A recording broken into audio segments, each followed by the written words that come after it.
पूर्वज गए हैं और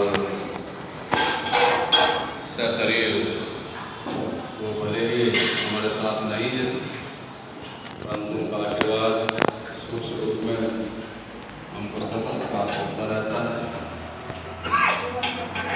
तो नमन करेंगे। ओम नमो भगवताय सहस्रमूर्ते सहस्रपादाय शिवरूपाय सहस्रनाम संसार शास्त्रे सहस्रकोटियुगाय नमः।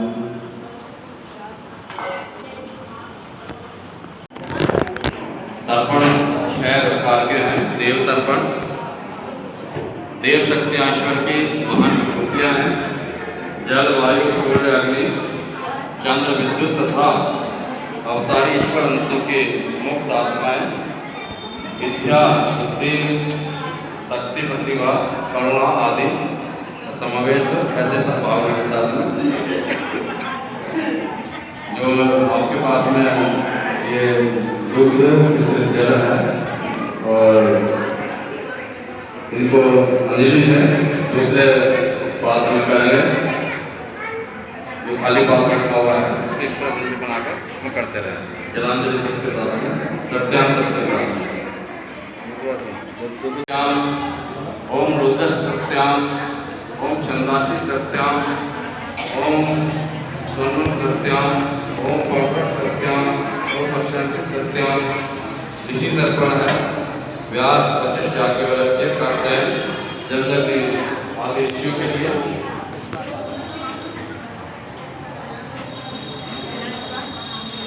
ओम महर्षि सत्याम, ओम अंगिरा सत्याम, ओम पुलस्त्य सत्याम, ओम वशिष्ठ सत्याम, ओम पृथ्वी सत्याम। देवी मनुष्य तर्पण है। ओम सनद सत्याम, ओम सनातन सत्याम, ओम कट्ट सत्याम, ओम मासिक सत्याम, ओम व्रत सत्याम।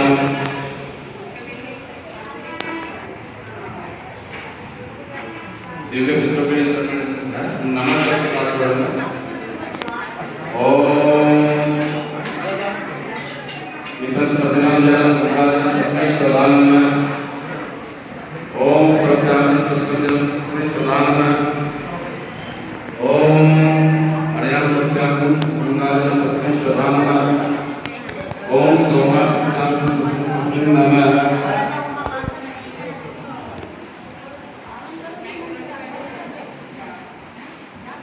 मनुष्य पिंड तर्पण है।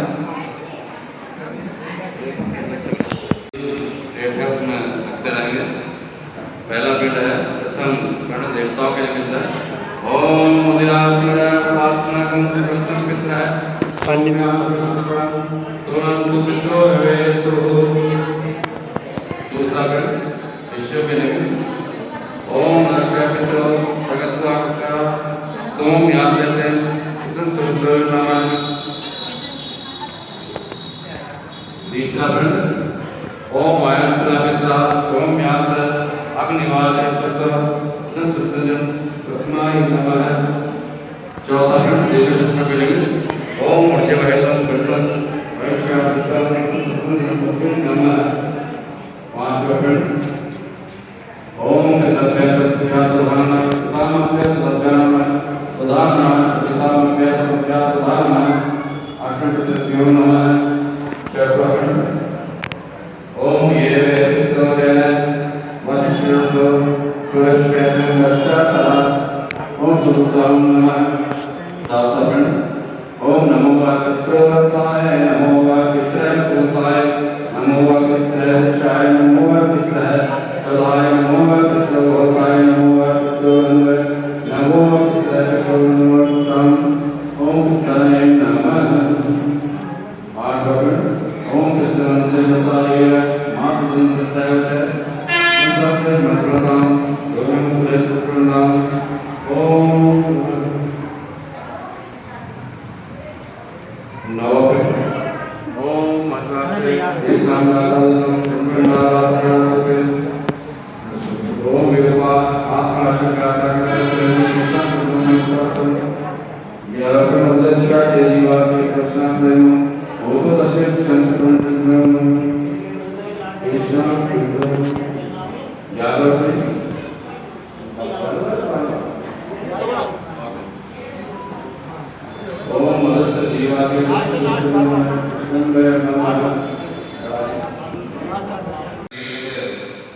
शांतिपुर हरिद्वार नजीबाबाद जम्मू गायत्री शक्तिपीठ नजीबाबाद में भी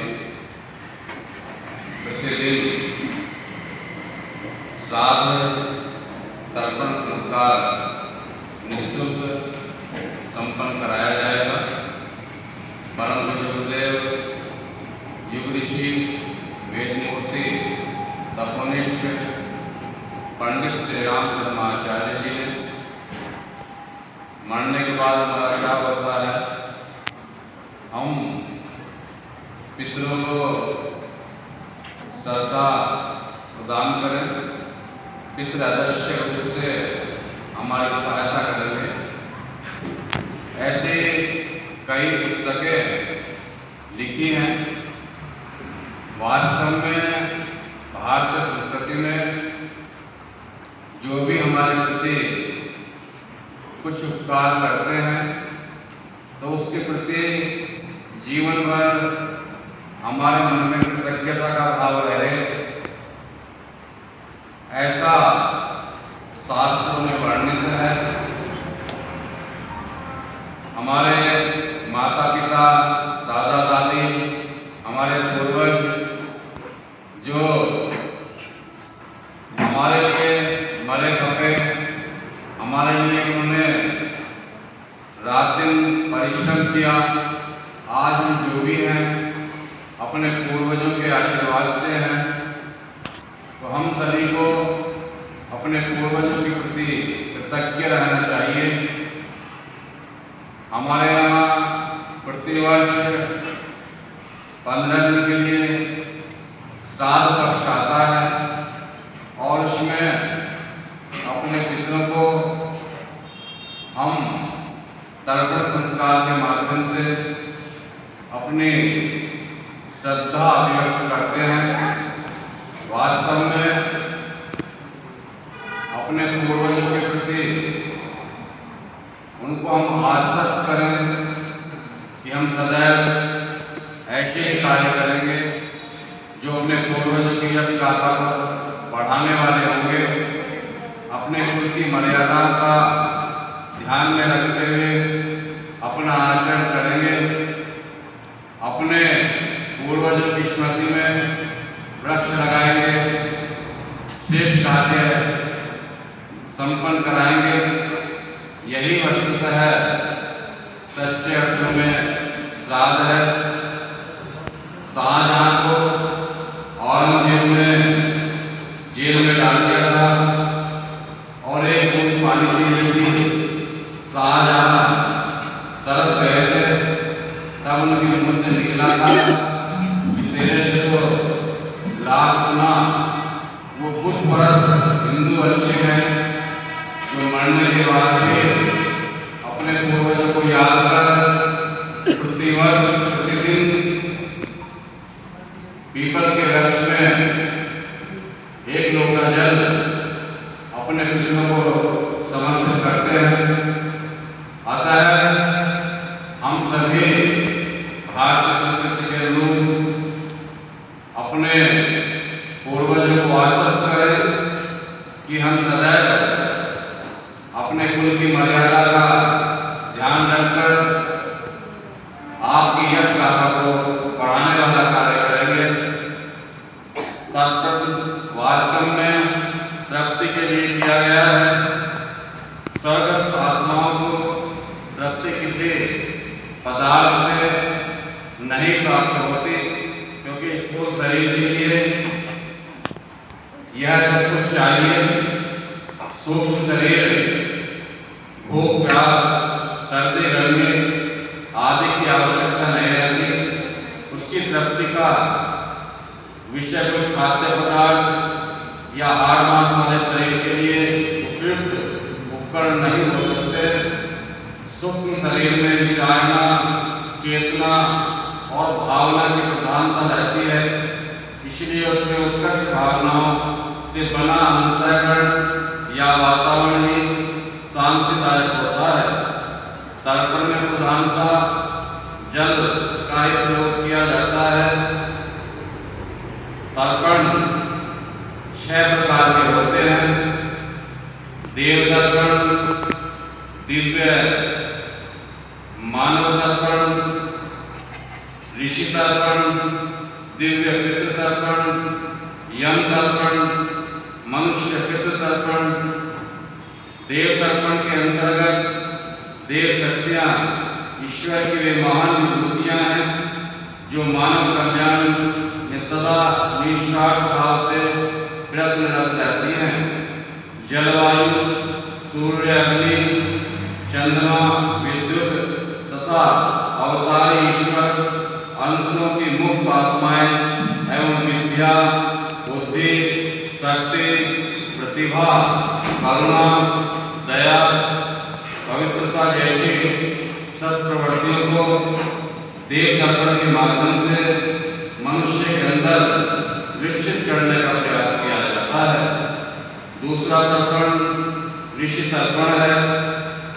महर्षि व्यास, वशिष्ठ, याज्ञवल्क्य, कश्यप, कात्यायन, अत्रि, जमदग्नि, गौतम, विश्वामित्र, नारद, चरक, पाणिनि, दधीचि आदि ऋषियों के प्रति श्रद्धा की अभिव्यक्ति ऋषि तर्पण के माध्यम से की जाती है।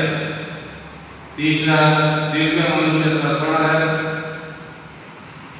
जो दिव्य मानवों के लिए किया जाता है, जो पूर्ण रूप से समस्त जीवन को लोक कल्याण के लिए नहीं कर सके पर अपने अपने परिजनों का भरण पोषण करते हुए लोक मंगल के लिए अधिकाधिक त्याग बलिदान करते रहे।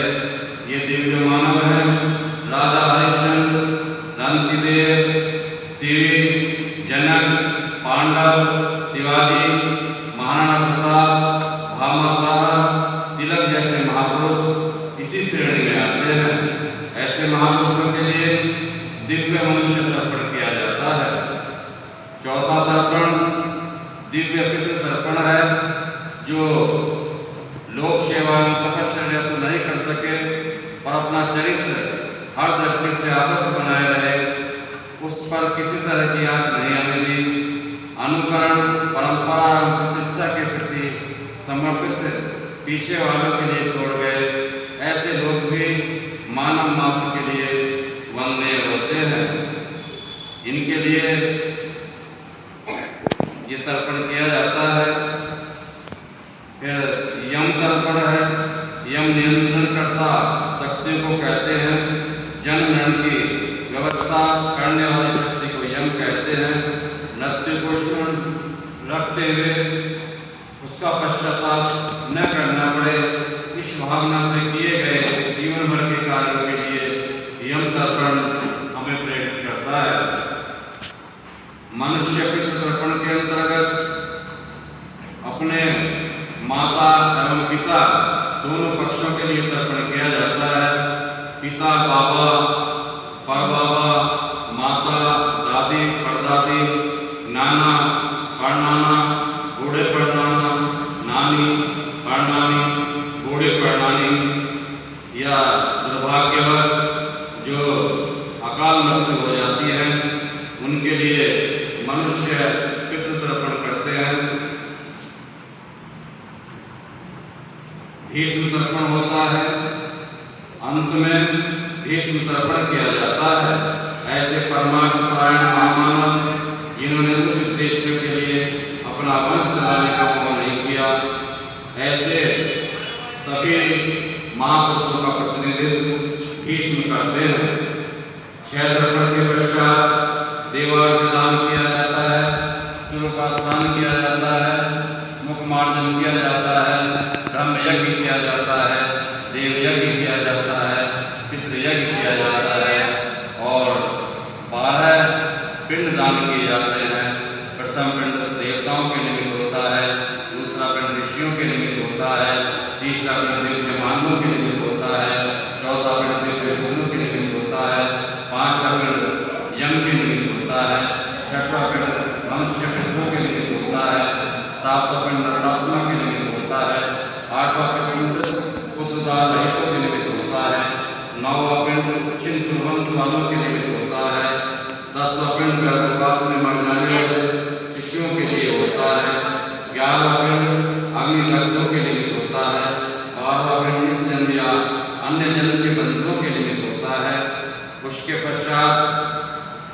यज्ञ पंच बलि यज्ञ किया जाता है। गौ बलि के लिए गौ माता के लिए निकाला जाता है कुकुर बलि, काक बलि, देव बलि, विप्लादिक बलि।